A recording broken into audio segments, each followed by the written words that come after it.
E mesmo que alguém diga, professor, eu não preciso de filosofia porque ao terminar meus estudos eu vou voltar para a roça, eu vou voltar para a lavoura, então não vou precisar discutir muito sobre questões humanas no arcabouço da filosofia.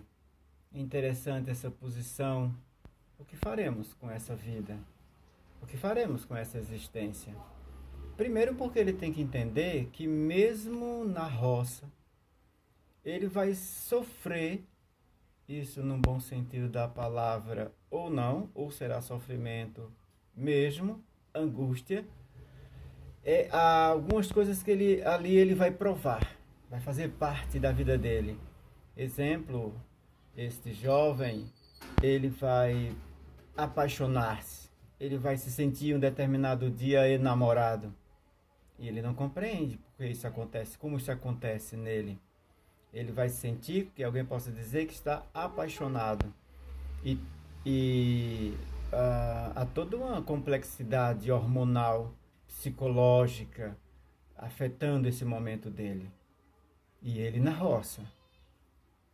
Ele vai ver as manifestações religiosas e ele não vai entender como essas pessoas agem diante o arcabouço do sentimento religioso, espiritual.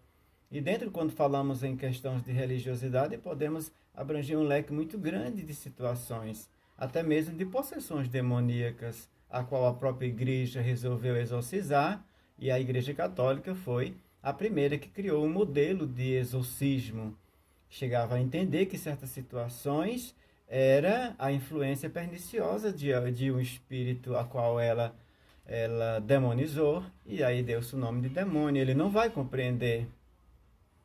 Então é lá que ele vai ver um cortejo fúnebre passando. É na roça mesmo ele vai ver um cortejo fúnebre passando, e as questões até de por que nós morremos é uma abordagem filosófica. Então, mesmo que as pessoas estejam em uma ilha isolada, e as pessoas estão, muitos já estão em uma ilha isolada, o eu isolado do todo, de tudo que a gente possa ter de conhecimento, de mundo, e mesmo eu nesse isolamento, eu preciso discutir. Eu tiro o nome de filosofia e coloco debate, compreensão, coloco argumentação. Isso é filosofia, não deixou de ser filosofia. Então, mesmo que esse cidadão, essa cidadã, esse jovem, ele depois de seus estudos volte à roça, ele precisa saber, ele precisa falar dessas coisas. É importantíssimo que ele saiba dessas coisas, porque acompanharão a vida dele. E ele sofrerá menos, quando ele entender, conseguir entender ou procurar entender essas coisas que o afetam.